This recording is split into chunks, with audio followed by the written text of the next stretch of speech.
బ్రిటన్లో మరో బ్రేకింగ్ చూస్తున్నాం. సొంత పార్టీపై బహిరంగంగా విమర్శలు చేసిన ఎమ్మెల్సీ కవితపై వేటు వేసేందుకు బీఆర్ఎస్ పార్టీ సిద్ధమవుతున్నట్లు తెలుస్తుంది. ఆమె వ్యాఖ్యలను గులాబీ బాస్ కేసీఆర్ తీవ్రంగా పరిగణించినట్లు సమాచారం. నిన్న సాయంత్రం సీనియర్ నేతలతో ఎరవల్లి ఫామ్ హౌస్లో ఆయన సమావేశమయ్యారు. తాజా పరిణామాలపై చర్చించగా వారు కవిత తీరు పట్ల అసహనం వ్యక్తం చేసినట్లు తెలుస్తోంది. ఇక దీంతో పార్టీ నుంచి సస్పెండ్ చేయాలని నిర్ణయించినట్లు సమాచారం అందుతుంది.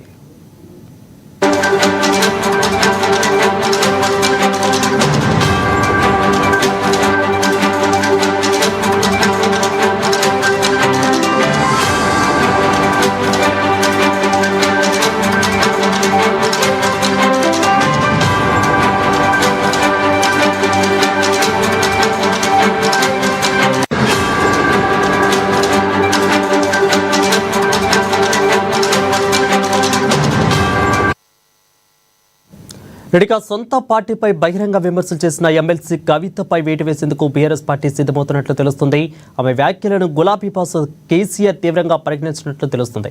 ఇక నేడు సాయంత్రం ఎర్రవల్లి నేతలతో సీనియర్ ఫామ్ హౌస్లో ఆయన సమావేశమైనట్లు తెలుస్తోంది. ఇక తాజా పరిణామాలపై చర్చించగా వారు కవిత తీరు పట్ల అసహనం వ్యక్తం చేసినట్లు తెలుస్తుంది. దీనిపై మరింత సమాచారం మా ప్రతినిధి భవిత అందిస్తారు. భవిత చెప్పండి, దీని వెనుక అంటే కవిత సస్పెన్షన్ వెనుక ఎవరైనా ఉన్నట్లు ఏమైనా మళ్ళీ తెలుస్తా ఉందా?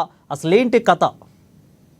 రైట్ వరుణ్, ఏదైతే కవిత గత కొన్ని రోజులుగా చేసినటువంటి కామెంట్స్ పైన కేసీఆర్ కొంత సీరియస్ గా ఉన్నట్టుగా తెలుస్తుంది. ఎందుకంటే ఏ పార్టీలోనైనా కూడా పార్టీ లైన్ దాటితే ఖచ్చితంగా వాళ్ళపైన క్రమశిక్షణ చర్యలు ఉంటాయి. అది ప్రాంతీయ పార్టీ కావచ్చు, జాతీయ పార్టీ కావచ్చు, ఎవరైనా కూడా పార్టీ కొన్ని అంశాలకు కట్టుబడి ఉండాలని చెప్పేసి పదే పదే చెప్తుంటది. ఎలాంటి విషయాన్నైనా కూడా పార్టీకి సంబంధించినటువంటి అంశాలని ఇంకా ఏదైనా అంటే నెగటివ్ అంశం సంబంధించి ఖచ్చితంగా అది పార్టీ ఇంటర్నల్ గానే మాట్లాడాలి.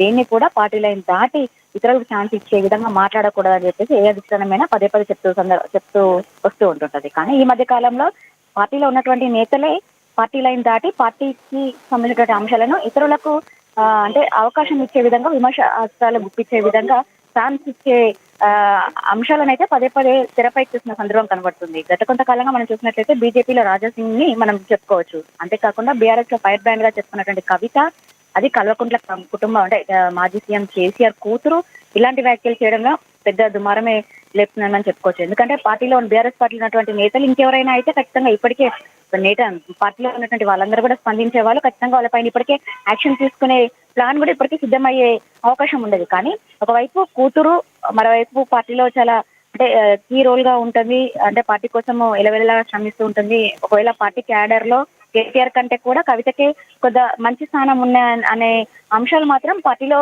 పదే పదే చర్చిస్తూ ఉంటారు. ఈ నేపథ్యంలోనే కవిత కొన్ని వ్యాఖ్యలు చేయడము, అది ఇండైరెక్ట్ గా కేటీఆర్ పైన చేయడము, కేటీఆర్ పైనే కాకుండా దానికి తోడు కేసీఆర్ పైన కూడా దండయాత్ర చేస్తుందని చెప్పేసి మనం చెప్పుకోవచ్చు. ఒకవేళ పార్టీకి సంబంధించినటువంటి అంశాలన్నింటి కూడా కేటీఆర్ కే పోతున్నాయని చెప్పేసి ఆమె దృష్టిలో ఉంటే కనుక అవన్నీ ఇచ్చేది కేసీఆర్. అంటే కేసీఆర్ పైన కూడా ఇండైరెక్ట్ గా ఆమె దళం ఎత్తుతుందని చెప్పేసి మనం చెప్పుకోవచ్చు. అయితే ఈ నేపథ్యంలోనే కేసీఆర్ ఆమె పైన చర్యలు తీసుకుంటారా లేదా అనేది మాత్రం నిన్న ఒక సస్పెన్స్ అయితే కొనసాగుతుంది.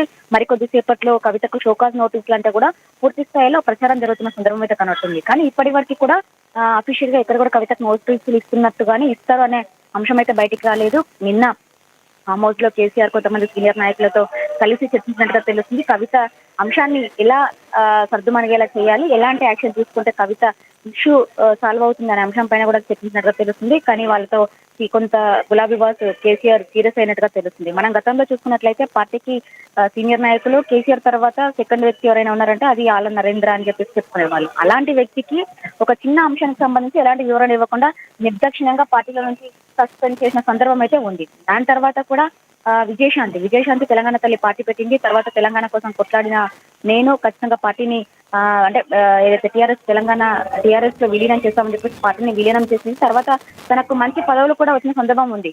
ఒక ఎంపీగా ఓటు చేసింది. తర్వాత కొన్ని సందర్భాల్లో మీడియాతో చిట్ చాట్ చేస్తూ విజయశాంతిని కూడా ఈసారి మీకు మెదక్ ఎంపీ సీటు మీకు రావట్లేదు అనే అంశాన్ని మీడియా ప్రతినిధులు ఎత్తిన అంశానికి తను ఒక చిన్న వివరణ ఇస్తూ ఎంపీ పదవి అనేది ఏమైనా చాక్లెట్ అనే ఒక్క పదానికి సంబంధించి దాన్ని సీరియస్ గా తీసుకున్నటువంటి కేసీఆర్ ఆమెకు ఎలాంటి వివరణ లేకుండానే అర్ధరాత్రి అప్పటికప్పుడు ఆమెను పార్టీ నుంచి తొలగించిన విషయం కూడా మనం చూసాం. అయితే దాని తర్వాత ఈటెల రాజేందర్ కూడా ఎలాంటి అంటే వివరణ ఇవ్వకుండానే ఆయనను కూడా పార్టీలో నుంచి సస్పెండ్ చేస్తారు. ఇవన్నీ చూసుకుంటూ పోతే ఇవన్నీ కూడా పార్టీలో అంటే కుటుంబంలో ఉన్నటువంటి నేతలు కాదు, కానీ వాళ్ళకి ఖచ్చితంగా షోకాజ్ నోటీస్ ఇవ్వడం అంటే పార్టీలను సస్పెండ్ చేసిన సందర్భం కనబడుతుంది. అయితే గత కొంతకాలంగా కవిత చేసినటువంటి వివాదాస్పద వ్యాఖ్యలు మాత్రం రైట్ భవిత అయితే రైట్ భవిత అయితే కవితకి ఒకవేళ ఈ యొక్క సస్పెన్షన్ వేటు పడితే ఒకవేళ జారీ అయితే వేటుది కవిత నెక్స్ట్ ప్లాన్ ఎలా ఉండబోతుంది? అంటే వేటు పడకుండానే పార్టీ మీద కానీ పార్టీలో ఉన్న వ్యక్తుల మీద కోర్టుల మీద ఇలాంటి వ్యాఖ్యలు చేశారు. ఒకవేళ పడితే కవిత నెక్స్ట్ ప్లాన్ ఎలా ఉండబోతుంది? మనం ఈ విషయాన్ని చూసినట్లయితే కవితకు నోటీసులు ఇస్తే ఒకలాగా ఉంటుంది, అది నష్టమే పార్టీకి. నోటీసులు ఇవ్వకపోవడం కూడా నష్టమే, ఎందుకంటే గతంలో ఉన్నటువంటి వాళ్ళందరికీ నోటీసులు ఇచ్చి పార్టీని సస్పెండ్ చేస్తే ఎందుకు తన కూతురు అని చెప్పేసి అంటే కవితకి నోటీసులు ఇవ్వట్లేదా, పార్టీ నుంచి సస్పెండ్ చేయట్లేదనే అంశం కూడా తెరపెట్టేస్తారు. ఎవరు బీఆర్ఎస్ పార్టీ కార్యకర్తలు కావచ్చు, తెలంగాణ ప్రజలు కావచ్చు. అంటే ఒకరికైతే ఒక న్యాయమో ఇంటి వాళ్ళకైతే ఇంకొక న్యాయం అనే అంశాన్ని కూడా తెరపైకి తెచ్చే అవకాశం అయితే ఉంది క్లియర్. ఎందుకంటే పార్టీని ఒకవైపు ఇంత ఘోరంగా బదనాం చేస్తుంది అంటే ఇటువైపు కేటీఆర్ ని కావచ్చు, ఇండైరెక్ట్ కేసీఆర్ కి కూడా పార్టీని ఇబ్బంది పెట్టే ప్రయత్నం కవిత చేసినప్పటికీ ఎందుకు యాక్షన్ తీసుకోలేకపోతున్నారనే అంశాన్ని ఖచ్చితంగా వాళ్ళ దృష్టికి తీసుకొచ్చే అవకాశం అయితే కనబడుతుంది. ఒకవేళ నిజంగానే అందరికి ఇచ్చినట్టుగా పార్టీకి ఎవరైనా ఒకటే ఇల్లు అంటే ఇంటి వాళ్ళు కాదు, బయటి వాళ్ళైనా ఒకటే, పార్టీ దృష్ట్యా పార్టీ లైన్ దాటితే ఎవరికైనా సేమ్ యాక్షన్ ప్లాన్ ఉంటుందని చెప్పేసి కేసీఆర్ భావించే నిజంగానే కవితకు నోటీసులు ఇస్తే కనుక ఇప్పటికీ కవిత తీసుకున్నటువంటి కార్యాచరణ మనం చూసినట్లయితే జాగ్రత్తని మరింత పటిష్టం చేసే నేపథ్యం కనబడుతుంది. ఇప్పటికే జాగృతికి సంబంధించినటువంటి సింగరేణిలో మరొక దాన్ని కార్యాచరణ రూపొందించుకుంది, వాళ్ళకు కోఆర్డినేటర్లను కూడా నియమించింది. మరింత బలోపేతం చేయడానికి ఇప్పటికే జిల్లాల పర్యటనలు కొనసాగిస్తూనే ఉంది కవిత. ఒకవేళ పార్టీ కవిత కొన్ని ఇండైరెక్ట్ చెప్తుంది, కాంగ్రెస్ మునిగిపోయే పడవ అంటుంది, బీజేపీలో బీఆర్ఎస్ ని విలీనం చేస్తా అంటే నేను అడ్డుకున్నాను కాబట్టి నన్ను పార్టీ నుంచి వైదొలిగే ప్రయత్నం చేస్తుంది అంటే బీజేపీకి వెళ్ళడానికి ఆమె సిద్ధంగా లేదు అని చెప్పేసి క్లియర్గా చెప్తుంది. ఒకవైపు కాంగ్రెస్ లో చేరుతుందా అంటే దానికి కూడా వ్యతిరేకిస్తుంది, ఎందుకంటే కాంగ్రెస్ లో మునిగిపోయే పడవ నేను దాంట్లో ఎందుకు చేరుతానని. కొత్త పార్టీ పెడతాదంటే దానికి క్లారిటీ ఇవ్వట్లేదు. పార్టీ పెట్టాల్సిన అవసరం నాకేమొచ్చింది, బీఆర్ఎస్ ని కాపాడుకోవాలి అనే అంశం. పార్టీ పెడతా లేదా, ఒకవేళ పార్టీ పెడితే ఎప్పుడు పెడతాదనే స్పష్టత రానకపోయినప్పటికీ ఒకవేళ షోకాజ్ నోటీసులు ఇచ్చి పార్టీ నుంచి కవితను సస్పెండ్ చేస్తే మాత్రం ఆమె ఖచ్చితంగా కాంగ్రెస్ లోకి వెళ్లే అవకాశాలు ఎక్కువగా ఉంటాయి. ఒకవేళ అందులోకి వెళ్ళకపోయినా కూడా కుటుంబాన్ని చీల్చిన అంశం అయితే క్లియర్ గా కనబడుతుంది. కవితతోని కూడా చాలా మంది బీఆర్ఎస్ పార్టీ నుంచి బయటకు వెళ్లే అవకాశం అయితే కనబడుతుంది. ఇప్పటికే కాంగ్రెస్ లో అధికారంలోకి వచ్చిన తర్వాత బీఆర్ఎస్ పూర్తిగా బలహీన పడింది. అసెంబ్లీ ఎన్నికల్లో పట్టుకోల్పోయిన తర్వాత ఇప్పటికీ బీఆర్ఎస్ కొంత అంటే మరింత బలోపేతం చేయడానికి ప్రయత్నం చేసినప్పటికీ అది మరింత దిగజారే ప్రయత్నంలోకి వెళ్ళిపోతుంది. అందులో కవిత చేసినటువంటి వ్యాఖ్యలు వాటికి మరింత బలాన్ని చేకూరుస్తుంది.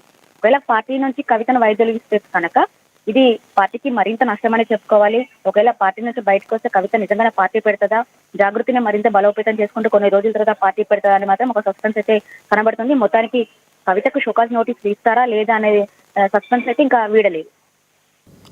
Right, thank you Bhavita for the updates.